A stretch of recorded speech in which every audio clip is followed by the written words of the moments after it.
It's always the extremes that are always highlighted when it comes to us. And then their spectrum, they get to just be regular, normal people. Kevin Spacey in American Beauty is just an all-American dad. But we always are the extreme cases and the caricatures of our culture. Because I mean, I'm working on it now. The TV show that I'm working on is about my family, and the theme of my TV show is that I'm everything I am because they loved me. And those are the people that you may look down on, but you don't know where we come from. You don't know who we are and how we've had to overcome so much to create community and create what we have and family in spite of all of the things that have been thrown at us. Particularly if you only see us through our struggle. I mean, yes, you can't make us into victims. You're telling victim stories. Every story is about how we overcame some trauma, some horrible trauma. That's a victim story. What about the hero story? Yeah. I mean, the hero story is a beautiful story. It's Disney's entire business. If you look at the formula, there's always a hero, an underdog who has to overcome an obstacle.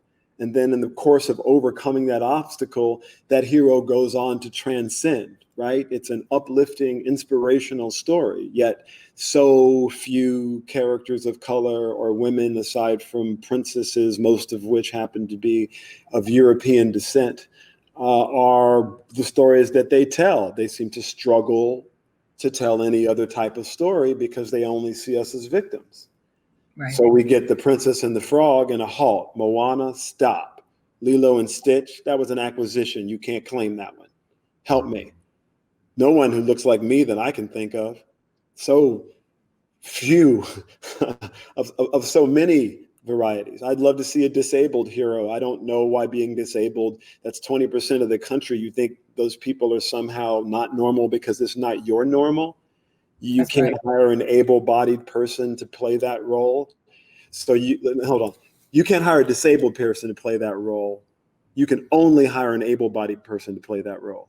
And then you give that able-bodied person or that non-disabled person an award for pretending to be disabled, but you won't honor a disabled actor. Isn't that blackface? I mean, I'm not trying to be a jerk here. I'm not saying that the people who played those roles should be denigrated. I'm just saying that moving forward, can't we make some adjustments and honor and the artist in that community? Yeah. I'm not trying to be a dick here. I'm not looking backwards, trying to point the finger. I'm looking forward, asking what I believe is a fair question. I don't understand. I just don't understand. I understand why it is the way that it is. I understand that the Gills are overwhelmingly white. I understand that that's because those are the people who had those opportunities at that time. It's not the Guild's fault per se. I understand that less than 5% of the Guild works. I understand if you're not in the Guild, you can't participate in the big machine. That's right. So there we are.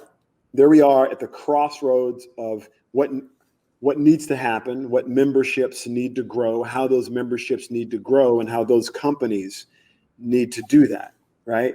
By empowering those storytellers. But how do you empower those storytellers if they're not Guild members? Wait, you mean that if the Guild signatory, like the studio, hired the person, they could make them a Guild member by making them Guild eligible? That is a that's a good, somebody should do that.